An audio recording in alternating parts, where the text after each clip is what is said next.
Querido Mestre Jesus, mais uma vez, estamos reunidos em seu nome, rogando a sua proteção, a sua bênção, pedindo a proteção dos emissários do bem que comandam este trabalho.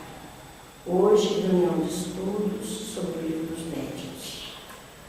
Contamos com a ajuda espiritual e pedimos ao Senhor que supre as nossas deficiências, dificuldades e imperfeições, para sermos instrumentos fiéis do seu amor e da sua justiça. Que a sua paz, Senhor, nos envolva hoje e sempre. Assim seja. Bom, hoje nós vamos estudar o capítulo 14 do livro dos médiuns, que trata especificamente dos médiuns. Então, no item 159, como fala aí, ele conceitua a mediunidade. Então, ele diz que toda pessoa que sente a influência, que sente em qualquer grau essa influência dos espíritos, ele é médium. E essa, ele diz assim, que é uma faculdade exclusiva do ser humano, já deixando claro, como ele afirma em outros capítulos, que animais não podem ser médiuns, que objetos não têm mediunidade, né? Então ele já fala que é um privilégio da natureza humana.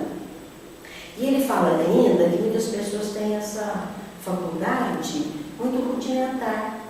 Então, para efeito de estudo e para efeito daquilo que ele pesquisou e colocou aqui, ele vai considerar médium aqueles que manifestam por efeitos patentes, objetivos, quer dizer, alguém que produza fenômeno. Então, esse é o médium. Então, que a mediunidade, essa faculdade que a pessoa possui, se mostre bem caracterizada, que produza efeitos, que tenha efeitos objetivos, patentes, né? E como ele acrescenta ainda, todos somos médiums. Por isso que às vezes a pessoa fala, assim aconteceu, eu percebi, é porque todos somos médiuns. Mas como os graus são diferentes, o estudo aqui vai ser feito fundamentado nesses que têm a faculdade bem caracterizada. Agora, ainda ele acrescenta que como os graus são diferentes de uma pessoa para outra, também a forma, a maneira, a aptidão diferencia. Uns têm aptidão para um tipo de mediunidade, outros têm aptidão para outro tipo de mediunidade, e isso vai formar uma variedade grande de médiuns, de manifestações, né? E ele divide os médiuns, pode falar.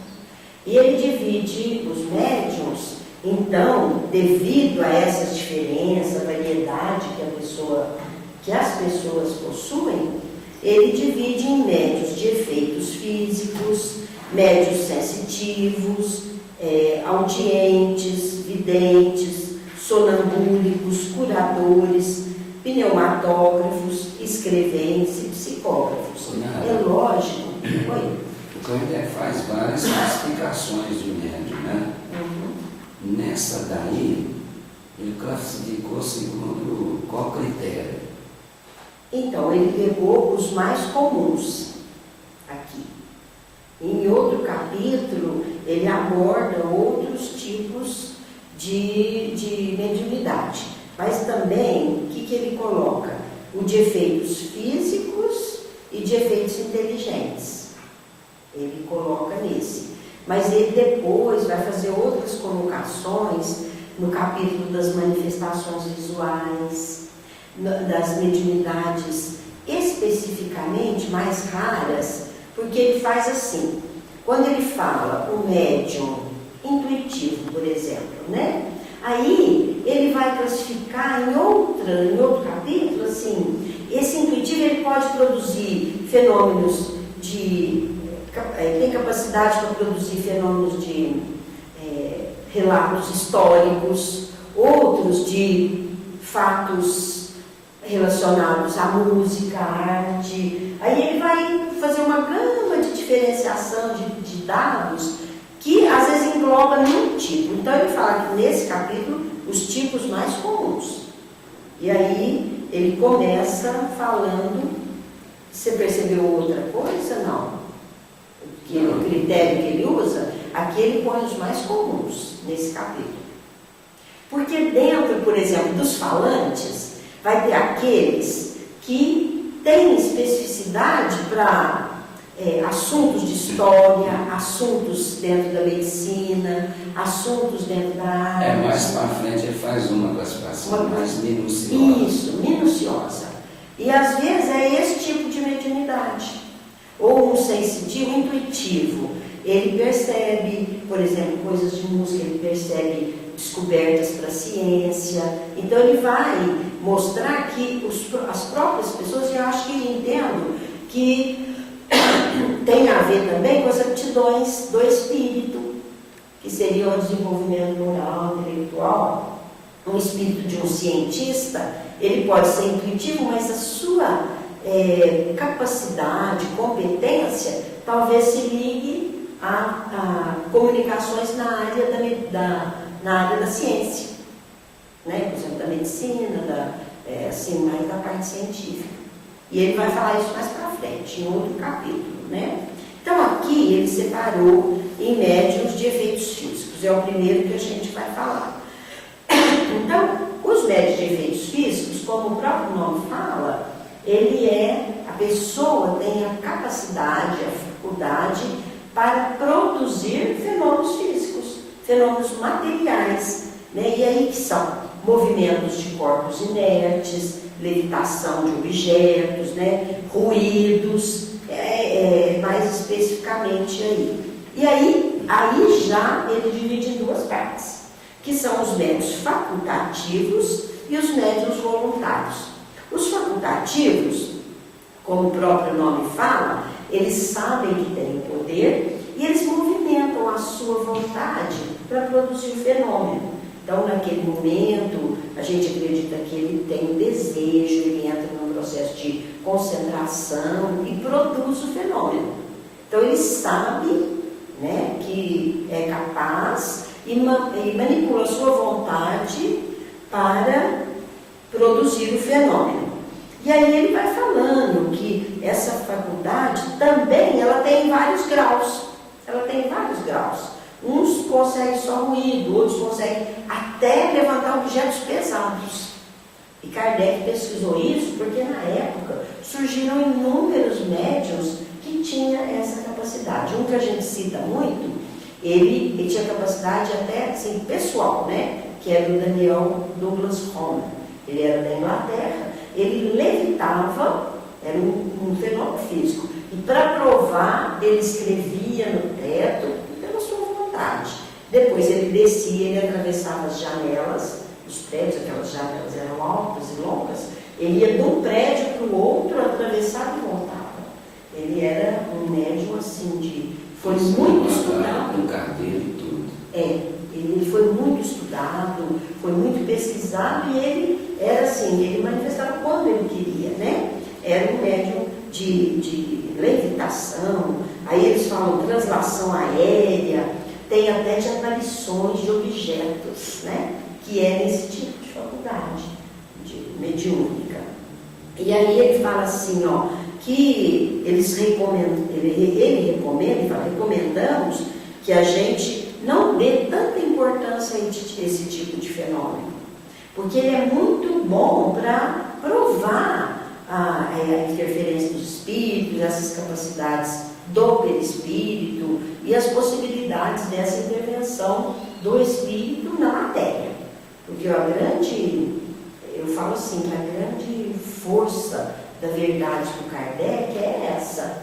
Ele provou a existência do espírito e esse espírito influindo na nossa matéria grosseira, nesse mundo material, sem contestação, porque ele provou por A mais B, né? Tudo o que ele pesquisou. Então, e ele fala aqui que existem outras faculdades que são, como a escrita e a palavra, que são muito mais interessantes e mais, vamos dizer assim, proveitosas para o ser humano que essas. Essas podem ser para provar para a pessoa, mas uma que você transmite um conteúdo, uma mensagem, mensagem como a escrita, a palavra, elas vão ser muito mais importantes. Ele cita isso aqui, né? E ele fala também quando a pessoa se dedica a esse tipo de faculdade, às vezes diminui a outra, a dos efeitos físicos. Ele faz esse comentário aqui no último item, né? E aí no item 161, que é uma continuação, ele falou dos facultativos no anterior, aí ele fala dos involuntários ou naturais. Também são pessoas que produzem esse fenômeno e nem sabem. Às vezes, numa casa está acontecendo, a pessoa não sabe que é médium, ela não sente nada, ela não percebe que está doando fluido e que está acontecendo alguma coisa que eu chamo de anormal e ela contribui. Então, em algumas experiências que o Kardec cita, na Revista Espírita, ele fala que tinha um caso que ele pesquisava, a família estava sendo perturbada, as coisas caíam, quebravam, eram tiradas coisas de lugar e tudo. E eles foram procurar, né? E ele foi inquirir de onde vinha. E o Espírito então fala assim, eu retiro de uma empregada da vizinhança, o fluido. Então, ela nem sabia, coitadinha, né? Ela estava ali e ela fornecendo fluido, o espírito queria perturbar, porque na casa, às vezes não tinha ninguém na casa, o fenômeno acontecia, às vezes tinham pessoas, então foram pesquisando, e até que ele evocou o espírito falou isso, eu retiro a energia de uma serviçal que trabalha na casa do vizinho. Então os espíritos têm, ela era assim, ela nem sabia disso, então é esse médium involuntário. E a pessoa, às vezes, nem percebe o que se passa em torno dela. Ela não sabe que está acontecendo isso, que ela está sendo, objeto de uso, né, dos espíritos. E ainda ele fala que, nesse caso, quando os fatos acontecem, nós temos que estudar, pesquisar. E essas pessoas que são dotadas dessa faculdade, né, ele fala que muitas vezes crianças, em todas as idades, crianças muito novas, têm essa capacidade. Tem gente que fala assim que são pessoas elétricas, né? Ele mesmo fala aqui. Então é uma capacidade que a pessoa tem de doar o fluido. E aí provoca os fenômenos, né? E como a gente estudou também das manifestações espontâneas. Então acontece o fato, ninguém está esperando, né? Não houve uma reunião com aquela finalidade, acontece o fato. Então, são esses médiuns involuntários, né? E ele ainda fala que isso, gente, não é indício de um problema patológico, quer dizer, doentio. Não é uma faculdade natural. O que é doentio? É doentio a pessoa ser submetida, como ele vai falar, que acontecia na idade medieval, as pessoas eram colocadas sob tortura, e tinham que negar que produziam aquilo, eram queimadas, né? E eram prejudicadas na sua saúde, né? As torturas morais, pessoas fracas e delicadas, eles falavam que tinham fraude, e ele fala que o Espiritismo veio para combater tudo isso, mostrando que isso, gente, foi uma época de grande ignorância da humanidade, porque as pessoas não tinham explicação para isso. E aí, lógico, o que aconteceu? Eram maltratadas, eram colocadas sob tortura, né? Eram prejudicadas. E ele fala assim, que eles procuravam nas ciências exatas a resposta, mas eles não tinham.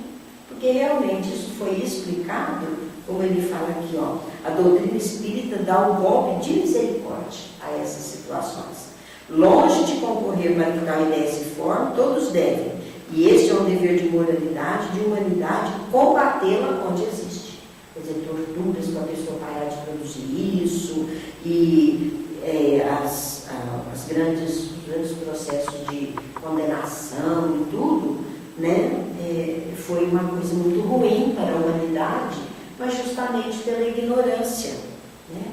E ele fala assim, o que nós podemos fazer assim, não permitir que essa faculdade se desenvolva desenvolva em alguém, né? Ficar testando. Mas se ela surgir, ela vai ser espontânea, né? Então nós temos que deixar que o fenômeno corra, né? Desenvolva, siga o seu curso natural. Então ele fala assim, e a pessoa às vezes vai aprendendo a lidar com isso. E aí é que vem o lado moral. A pessoa se preparar moralmente, estar em sintonia para ela não ser prejudicada. Nós temos casos de pessoas que até nós vimos em reportagens, apareciam pregos no corpo da pessoa, você já ouviu falar nisso, né? A menina sentia aquela dor, o prego entrava. Chegaram a entrar pregos nela, pregos de, assim, chegava a ter dúzias de pregos no corpo dela. Aí eles tiravam, curavam, e tudo de ferir mesmo. Então, aqui ele vem falar da importância moral, que resguarda a pessoa, que ela vai ser utilizada por espíritos que a protegem. Então, e o perigo que as pessoas falam que podia ser o demônio, ele fala isso aqui. Então, a pessoa, eles imaginavam que fosse o demônio, aí torturava a pessoa no intuito de matar o demônio. Mas na realidade matava a pessoa e falava, não conseguimos matar o demônio, né? Ou torturava a pessoa. Então, ele fala de tudo isso aqui nesse capítulo, né? Que seres, geralmente, que usam desse recurso são seres mais imperfeitos, mais inferiores, né? E, então, precisam ser dominados pelo ascendente moral. Então, vejam, gente, que a moralidade, ela está em tudo, né? Ela faz parte da nossa necessidade evolutiva. Em tudo que nós vamos tratar, se estivermos moralmente equilibrados, nós vamos ter mais recursos, mais possibilidades de ascendência sobre os fatos, né? Em tudo, na vida, nas nossas relações e tudo, né? E ele fala aqui que o médium, às vezes, trabalhando esse lado moral, ele pode passar de médium natural para médium facultativo. Ele pode mudar. Ele fala aqui, ó. Né? Então cessa a mediunidade natural e ele passa, que ele chama aqui, sonambulismo natural ou sonambulismo magnético. Então, na realidade, é uma capacidade que a pessoa desenvolve para utilizar pela sua vontade essa faculdade. E ele vai falando bastante coisa aqui, ó. Então, que o ascendente moral vai permitir que o médium produza o fenômeno impondo-se à sua vontade, né? E o espírito mais inferior não vai ter força sobre ele, né? E ele vai contar vários fatos aqui, né? Que o espírito, ele é criança do corpo, mas às vezes é um espírito muito mais elevado do que outros, né? Pela sua vivência de outras vidas e tudo, né? Então, por isso mesmo, a encarnação atual, ele pode ter ascendente sobre espíritos, porque ele é um espírito velho, muitas vezes até mais sábio que o outro. Então ele vai concluindo aqui nesse item, lá, a moralização do espírito pelos conselhos de uma terceira pessoa influente, experiente, quando o próprio médium não é capaz ainda de fazer essa análise pessoal, é muito eficaz. É muito eficaz. E ele vai tratar isso com mais detalhes no capítulo da influência moral do médium, que a gente não vai falar hoje aqui. Bom, aí ele falou que nessa categoria de médiuns físicos, ele deu até um nome, eu achei interessante, que é uma palavra que a gente usa muito hoje, os médiuns que possuem essa eletricidade natural. Ele fala assim, que são verdadeiros torpedos humanos. Hoje fala tanto em torpedo, né, nos celulares. Então, a pessoa por si só, essas pessoas elétricas produzem um fenômeno. ou de repulsão, ou de atração. Então, mediante essa análise que ele fez, essas pessoas possuem uma grande quantidade de fluido e que permite que elas façam, ela pensa assim, ou involuntariamente consegue produzir o fenômeno. E aí ele estuda ele chama de pessoas elétricas, né? Então, geralmente, essas pessoas elétricas estão relacionadas à mediunidade de efeitos físicos, mas que, às vezes, a pessoa faz por si só, por isso que ele estudou o magnetismo também, por si só, quer dizer, não tem nenhum espírito ali contribuindo. Então, ele fala que essas pessoas, ele falou, não se sabe ainda, que tem muitos estudos a serem feitos, se essas pessoas são mais aptas do que os médios de efeitos físicos. Mas ele falou, isso é uma questão, não, só a experiência vai poder demonstrar. A experiência analisando a pessoa, o médium, né? E as pessoas chamadas elétricas. Então, o que eu entendi aqui é que essas pessoas é errado considerá-las médiums. Então, na realidade, é um fenômeno meio anímico, né? É um fenômeno anímico. Porque ele fala aqui, errado considerá-las médiums. Porquanto, a verdadeira mediunidade supõe a intervenção direta de um espírito. Mas também, mais na frente, ele fala assim, a maioria também está secundada por espíritos, viu? Quando a pessoa conta, tem um fato aqui que cita, aí ele fala assim, então a pessoa age por si. Ele fala assim, mas a maioria de nós está secundada por espíritos. Então, no final das contas, a experiência vai demonstrar se é a própria pessoa mesmo, mas que sempre nós temos a presença de espíritos. E aí ele falou, eu não posso falar se é um médium, uma pessoa elétrica, ou se é um médium de efeitos físicos. A experiência que pode demonstrar. Mas ele faz essas duas colocações, que é possível só pela própria pessoa, ela tem essa capacidade, mas que também, na maioria das vezes, somos secundados por espíritos. Interessante essa colocação que ele faz, né? Aí ele entra no segundo item. Igual aquela questão do magnetizador. Isso. Som humano. Isso. Ele fala aqui do fenômeno magnético. Também tem. A pessoa desenvolve. De espírito, né? Isso. A pessoa desenvolve a capacidade magnética. Por exemplo, de dar um passe. É uma mediunidade que é desenvolvível. Essa palavra é certa. Então, quanto mais ela treina, ela desenvolve essa capacidade de doação magnética, né?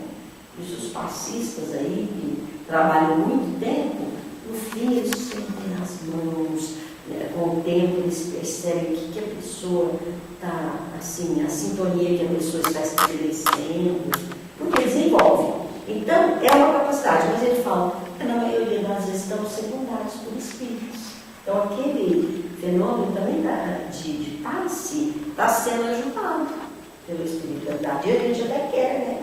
Espíritos bons venham nos auxiliar, porque aumenta o poder de auxílio à pessoa que está sendo beneficiada. Bom, aí aqui, médiuns sensitivos ou impressionáveis. Na verdade, ele fala que esse é uma espécie de impressão que a pessoa tem, e ele ainda afirma que é rudimentos de mediunidades posteriores. Então, esse todo mundo tem. Ou sente uma presença por um leve arrepio, ou chega num lugar, percebe alguma coisa, e são médiuns sensitivos. E como todos somos médiuns, logicamente, todos temos essa capacidade. Ninguém pode negar que fala assim, nunca senti nada, sou uma porta. Daí a gente fala assim, sente. Às vezes uma intuição de alguma coisa, uma percepção física, uma voz. Às vezes a gente está em casa e fala, parece que alguém me chamou. Todo mundo já teve essa experiência. Um mal-estar ou um sentimento agradável, que pode não ser nosso. Então são os médiuns sensitivos ou impressionáveis. E a pessoa pode desenvolver essa mediunidade. Porque como todos somos médiuns, o que acontece? A pessoa se tornando alerta, para as coisas que acontecem consigo mesmo, então, conhecendo-se a si mesmo, elas vão desenvolvendo essa faculdade de perceber o ambiente, ser assim, bem observadora para observar o que sente. E isso, ele fala, são rudimentos, talvez, de uma faculdade posteriormente a ser desenvolvida. É muito interessante. Numa reunião mediúnica, a pessoa vai desenvolvendo muito isso, porque a gente se coloca, falando como médium, a gente se coloca à disposição da espiritualidade. E até o doutrinador, ele é médium, então ele deve saber isso. Então você entra ali, você concentra, mentaliza a pessoa que você vai ajudar, fica assim, em oração, então você está aberto, aí começa a sentir, né? Ou pode ser no corpo um calor, pode ser um... Isso ainda é um rudimento daquilo que vai desenvolver uma faculdade mais objetiva e patente. E até os doutrinadores, como eu ia dizendo, o doutrinador, ele conta com a ajuda dos espíritos. Então, você concentra, pede ajuda para você atender bem, para você perceber o que o espírito precisa mesmo. E é um rudimento de uma mediunidade. Por isso que ele afirma, todos somos médiuns. Né? Às vezes vem uma intuição, não é, Marilena? A pessoa concentra, o que eu falo? Sempre vem uma ideia para que vá atender a necessidade daquele espírito. É muito interessante esse comentário. E aí ele fala que essa faculdade é tão sutil que a pessoa às vezes sofre quando ela percebe influência de espíritos inferiores, ela sente mal-estar, uma sensação assim, angustiosa, desagradável. E o contrário é verdadeiro. Então, a pessoa sente bem com a aproximação do espírito bom, ela tem aquela sensação agradável, né, de alegria, de suave, uma impressão suave e não penosa. Então, por isso aí vem o problema moral também. Se nós estivermos sintonizados com o bem, com as coisas boas, sem pensamentos ainda de ódio que a gente ainda carrega, de raiva das coisas, né, de negativos, então nós vamos ser refratários a espíritos que queiram se aproximar e nos trazer essa influência.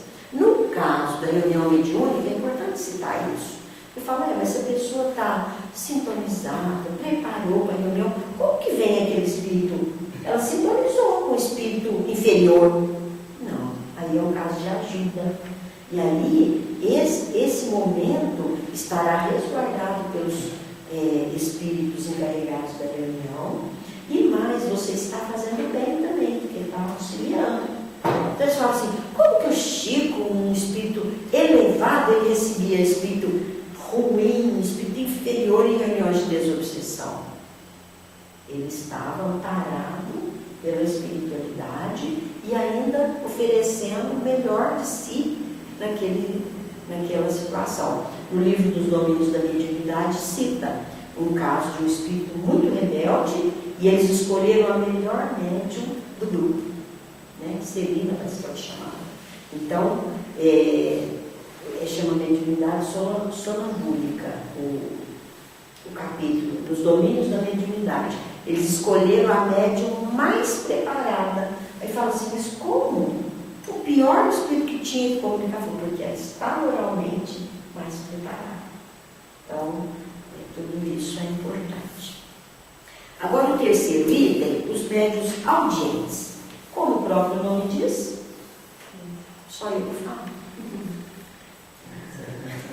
Os médiuns audientes são os médiuns que ouvem os espíritos, né?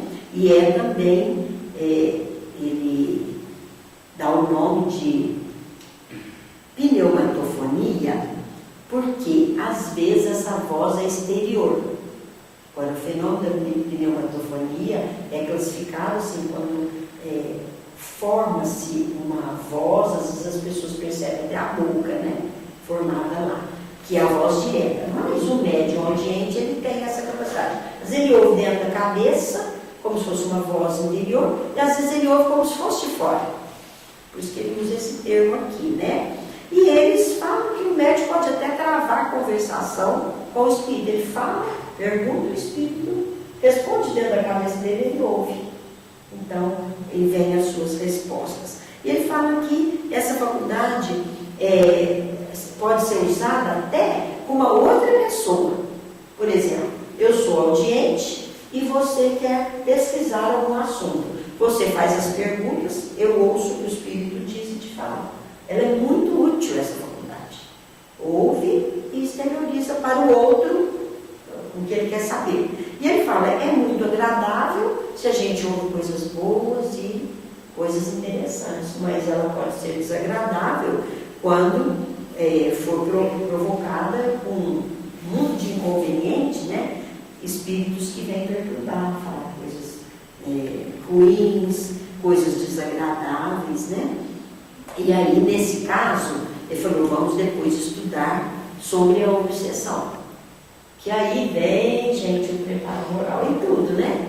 Para a pessoa se proteger, se defender de influências de espíritos mais brincalhões, espíritos zombeteiros, etc. Tá? Então, o audiente é esse. O falante. Olha que interessante. A gente fala que a psicofonia ou o médium falante. A psicofonia, o nome foi dado para designar. Mas o que ele quis dizer aqui? Ela foi ampliada mais pelo André Luiz, né, na parte de psicofonia mesmo. Então, aqui ele fala do médium falante. Como que ele explica? É o médium que fala sobre a influência dos espíritos. Então, olha como que ele fala. O espírito atua sobre os órgãos da palavra, assim como o escrevente atuaria sobre a mão. Como nós sabemos, gente, que tudo, a máquina da vida é o nosso cérebro, que nos dá a possibilidade da execução de todas as nossas funções físicas, tudo está no cérebro. Tanto que quando a pessoa tem um acidente cerebral, ela perde a função do braço. Porque ele tem. O acidente não foi lá no cérebro, por que ele parou de movimentar o braço? Tudo é lá no cérebro. Então o espírito atua via cérebro no ponto que influi nos órgãos da fala. Aí a pessoa fala. Normalmente ela nem sabe o conteúdo do que ela fala. E aí, quando a gente estudar a psicofonia mais profundamente, nós vamos ver que tem os médiuns, o falante atua nos órgãos da fala. Mas no caso da psicofonia, que é a fala, tem 3 tipos, que é o médium intuitivo, então ele recebe a intuição e fala por sua vontade. O médium semiconsciente, então é o médium que, ao mesmo tempo que ele percebe a ideia, ele tem um impulso para falar, e o médium inconsciente, que é atuar, o André Luiz que fala isso, a atuação é direta na fala, ele não sabe o que está acontecendo, está falando, ele vai tomar conhecimento depois que falou.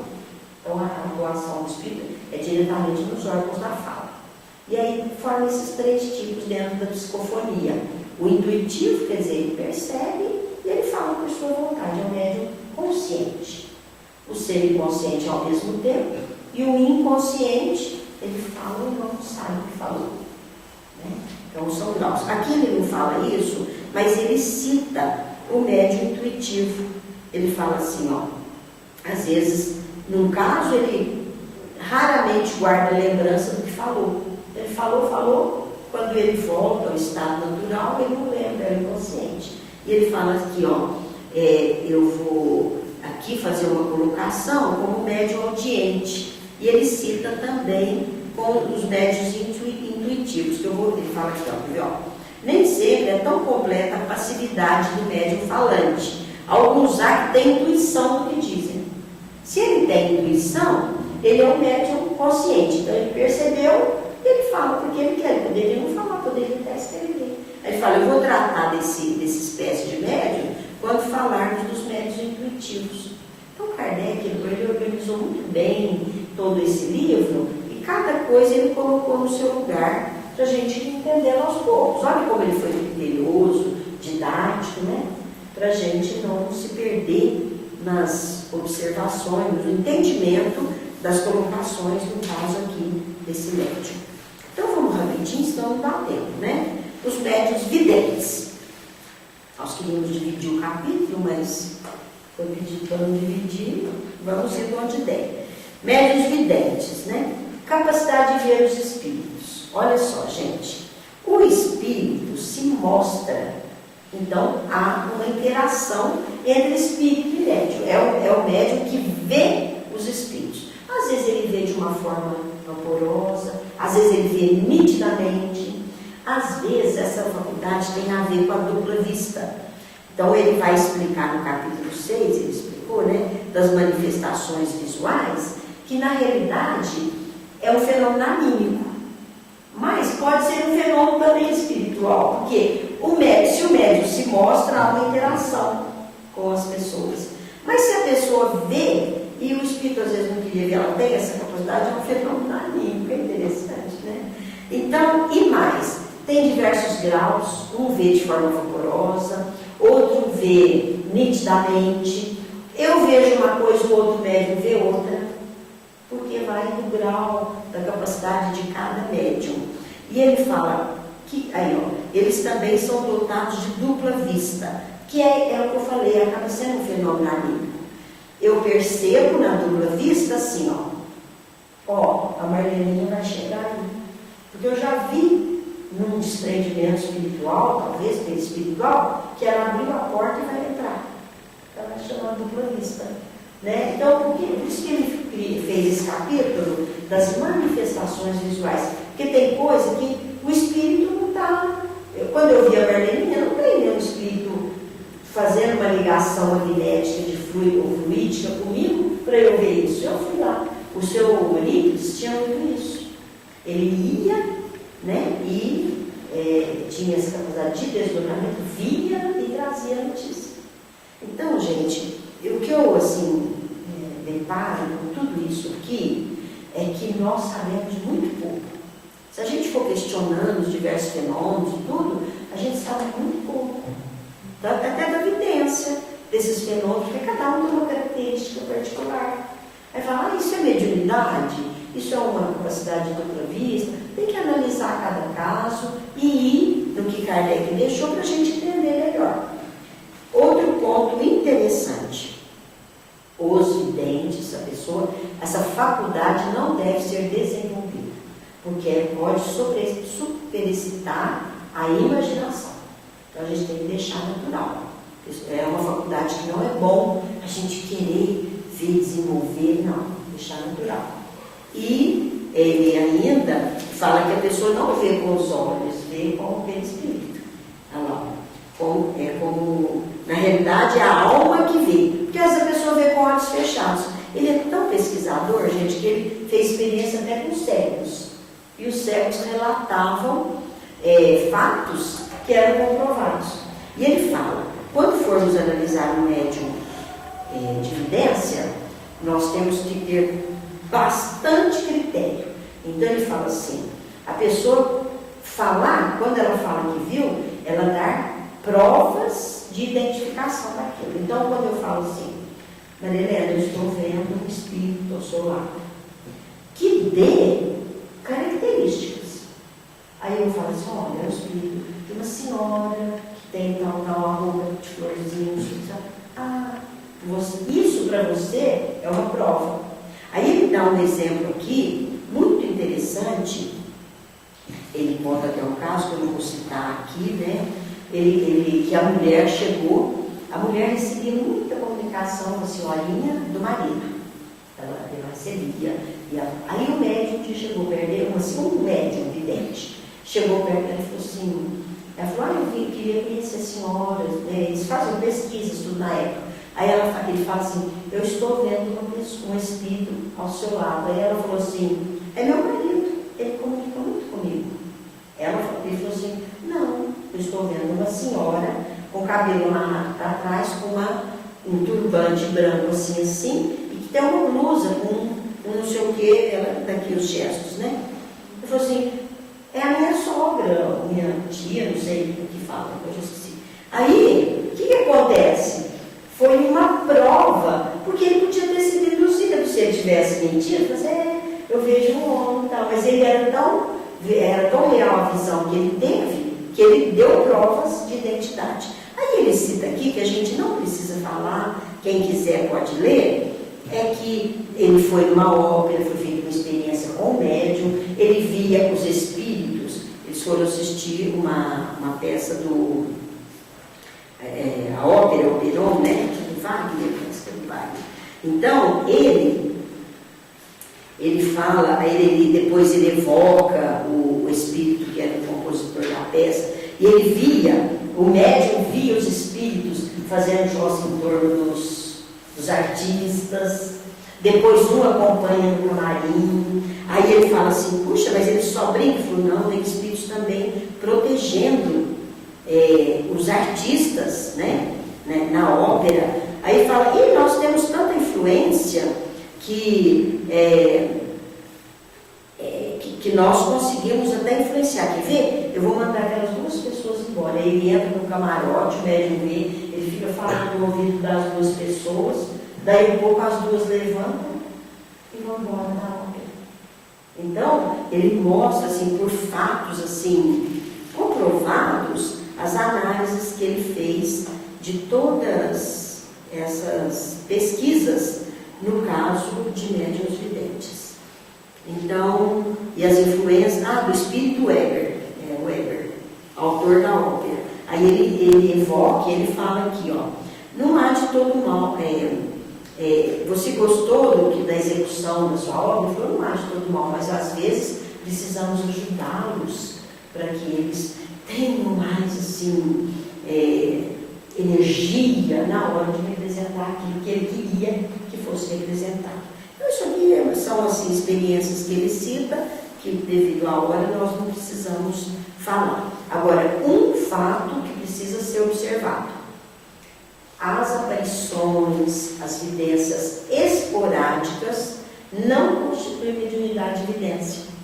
Olha que interessante. Ele fala isso. Por quê? Pessoas há que no momento da morte veem familiares desencarnados e nunca viram só videntes nada. Por quê? Aquele desprendimento ou de uma doença grave, que a pessoa está num estado muito assim, frágil, o perispírito desprende um pouco. E ela percebe, fala, olha, eu vi aqui o papai que morreu já faz não sei quantos anos e tal. Ela fala, será que eu sou vidente? Falou que não constitui. São casos esporádicos, avisos de espíritos que vão desencarnar e que vêm, que se mostram. Nós temos uma experiência na nossa família, que eu até conto meus alunos assim. A minha sogra, o pai dela morava em Goiânia, o pai e a mãe, ela morava aqui. E ele já estava mais velho, doente e tal. E ela acorda, era 2 horas da madrugada, 3 parece. Ela ouve bater na janela da casa dela. Forte. Eles pulam, os dois ouviram, marido e ela. Ouviram, falou, quem é? Porque achou que alguém tinha entrado no quintal. Ainda casa fechada, a janela era no corredor, dentro da casa. Quem é? Não responderam. Ele, naquele tempo, a gente nem faz isso, mas ele levantou, acendeu as luzes, abriu a porta, foi no corredor, olhou tudo, porque ele falou, alguém já bateu, né? Olhou, não tinha nada.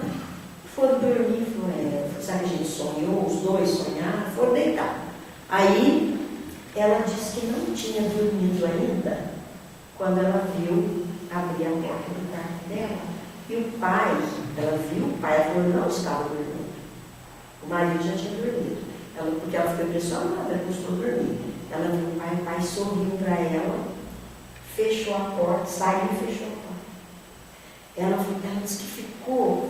Aí ela disse que acordou o marido e falou assim, eu vi meu pai aqui. Ele apareceu assim, nós estamos impressionados, por causa você está impressionado por causa da batida já. Daí, poucos minutos, tocou o telefone.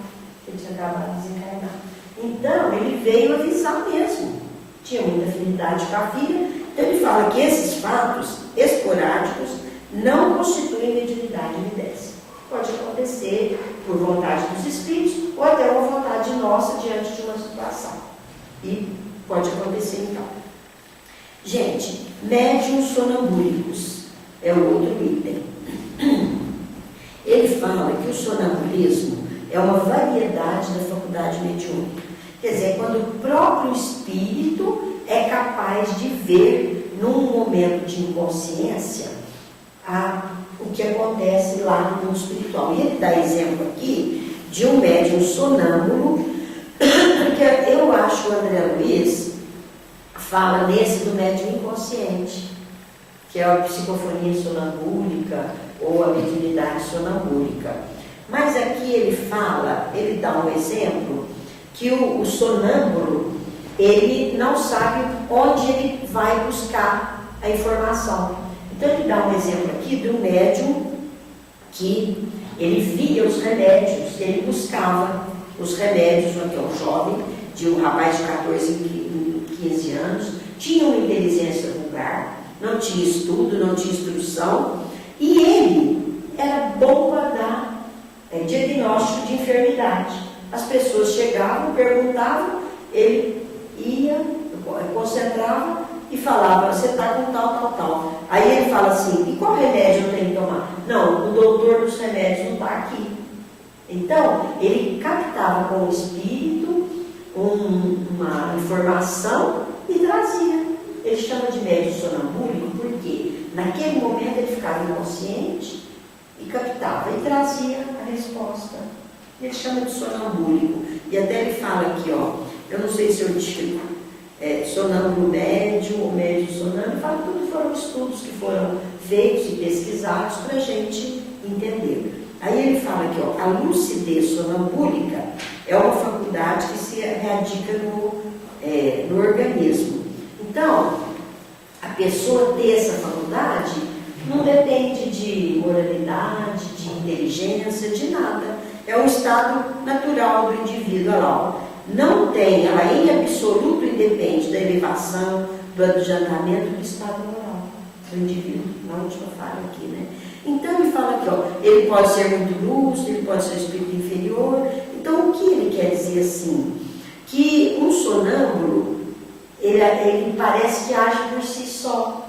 Então ele chega a admitir aqui que seria uma faculdade anímica. Ele vai e busca informação. Mas tem o caso dos espíritos também o ajudam, que ele fala assim, não sei se eu falo que é só sonâmbulo ou sonâmbulo médium, mas que ele pesquisou e citou essas experiências para a gente entender. Então, na realidade, o médium sonâmbulo, ele fica inconsciente e busca a informação. Às vezes está um espírito ajudando, e às vezes ele busca, já não sabe onde para dar um remédio. Ele vai, então, falar aqui, ó. Agora, nesse caso, olha lá, ó, quando ele for médium, ele pode ser assistido por um espírito mentiroso. Aí, a moralidade vai ter influência. Porque para ele não ser enganado, né, para ele atrair bons espíritos. E ele manda ler no livro dos Espíritos sobre o sonambulismo, que é isso.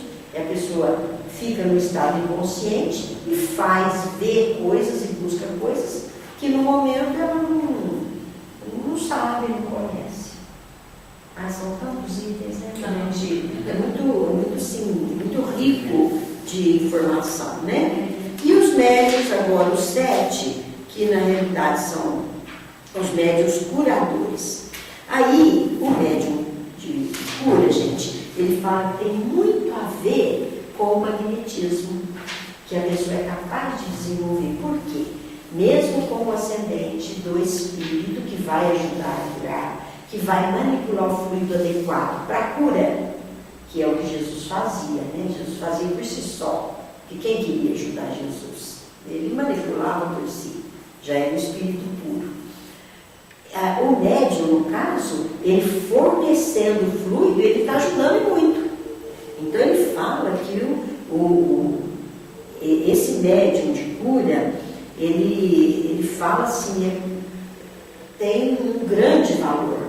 Então ele cita aqui da medicina intuitiva, quer dizer, a pessoa percebe o que pode curar a pessoa, ele chama isso, e ele mais liga ao magnetismo, porque, ó, evidentemente o fluido magnético, no meio do parágrafo, desempenha um papel muito importante, porque quem examina o fenômeno vê que ele vai fornecer o fluido e vai ser combinado com o espíritos que querem ajudá-lo, para que haja manipulação do fluido adequado que penetre a célula e consiga revigorar. Então, olha a importância do magnetismo aí, né? E ele fala assim, a magnetização também pode seguir esse caminho.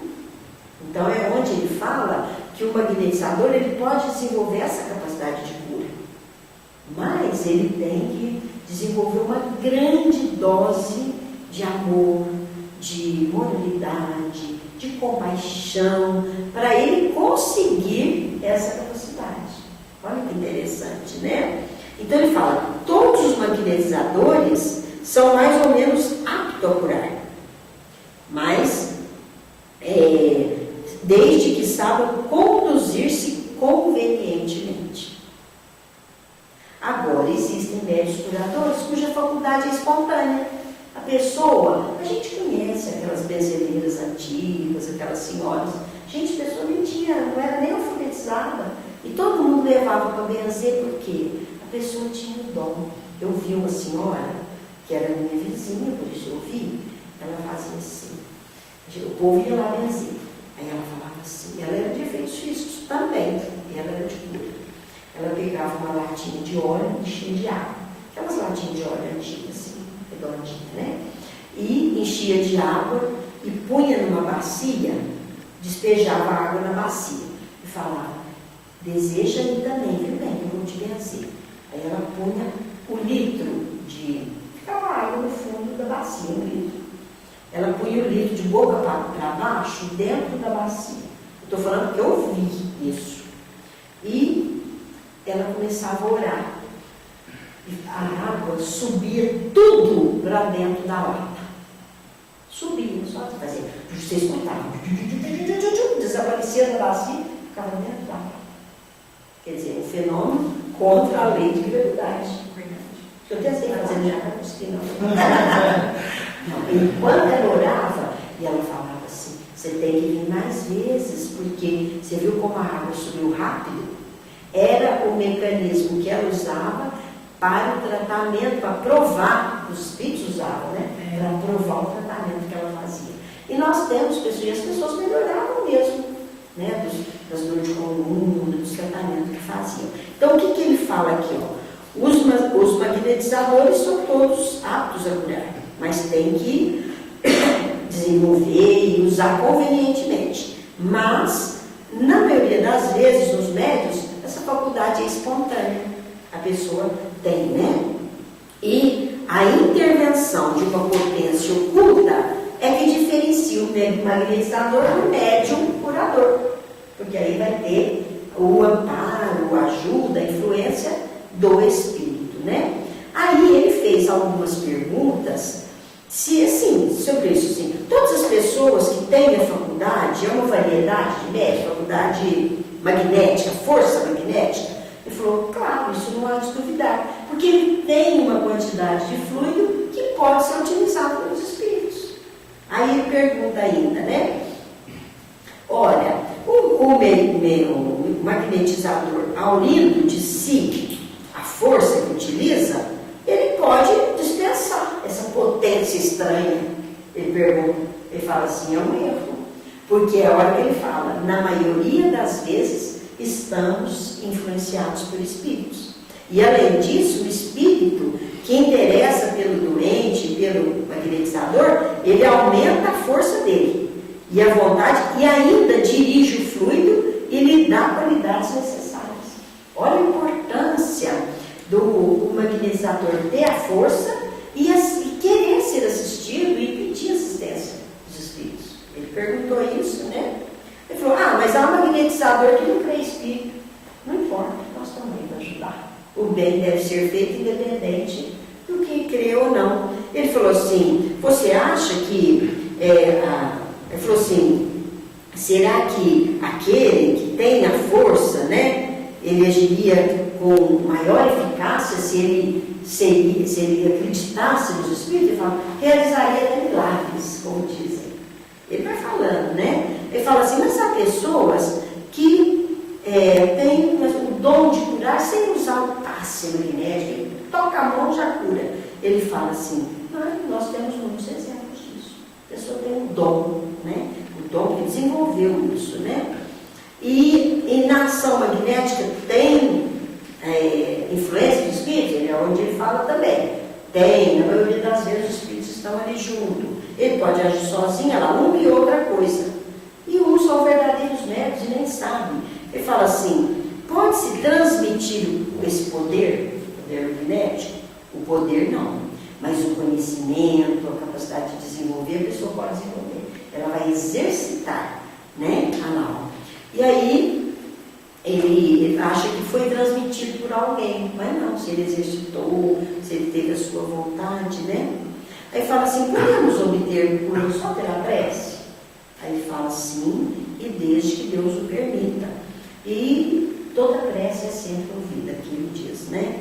Não julgais que a vossa prece não foi ouvida, porque muitas vezes essa prece tem o seu momento de fazer o efeito e a necessidade da pessoa. Ele fala, existe alguma fórmula que a prece é melhor que outra? Ele fala assim, isso aí é só superstição, porque espíritos ignorantes é que falam isso, né? Na verdade, a prece vai ter a sua eficácia, não na fórmula como é feita, mas na força mental da pessoa, do desejo e na condição também do espírito. Nós temos que admitir que um espírito igual a Jesus, quando fez o Pai Nosso, ele inundou a terra de luz. A gente faz o Pai Nosso, ele vai até ali no nosso anjo de guarda, ou vai até em cima, né, no luz e amor. Então, é lógico que isso conta. E é a elevação moral, né, gente? A moralidade da pessoa. E essas fórmulas da prece, isso não vale de nada, Kardec fala. E o último item, que a gente já estudou, são os médiuns pneumatógrafos. Acabou, né, Antônio? Vou falar rapidinho, tem 1 minuto. Esses médiuns têm a aptidão para escrita direta, a gente já estudou isso. Coloca-se o papel numa gaveta, aparece escrito, ele colocou aqui também. E pode usar isso para comunicação, mas são outros recursos são muito mais eficazes para a comunicação, como o psicógrafo, como o médium falante e tudo, né? E ele fala que pode ser conseguido com a prece, às vezes pode não obter coisa alguma. Então, tudo isso já foi tratado no capítulo 12, sobre a pneumatografia. E Kardec deixa para o próximo capítulo os médiuns escreventes e psicógrafos, que ele julgou na época a mediunidade mais eficaz. E, inclusive, todo o seu trabalho foi realizado através dessa mediunidade. Falei sozinho, em 1 hora, ninguém falou nada, não deixei. É muito boa. Ninguém não deixou, vocês estão lá parados. Ele ficou bravo. Essa classificação dele é mais abrangente, né? Ele vai do geral ao particular. Isso. Em seguida, ele vai analisar todos os médiuns psicógrafos, depois a variedade de mediunidades dentro dessas características. Porque, por exemplo, de efeitos físicos, tem sematologia, tem tipologia, tem levitação, tem transporte de objetos. Aí tem outro, dentro da inteligência, o escrevente, tem o historiografo, o cientista, o poeta, aí vai, fazendo uma análise aprofundada. Então é isso. Muito bom. Então vamos encerrar.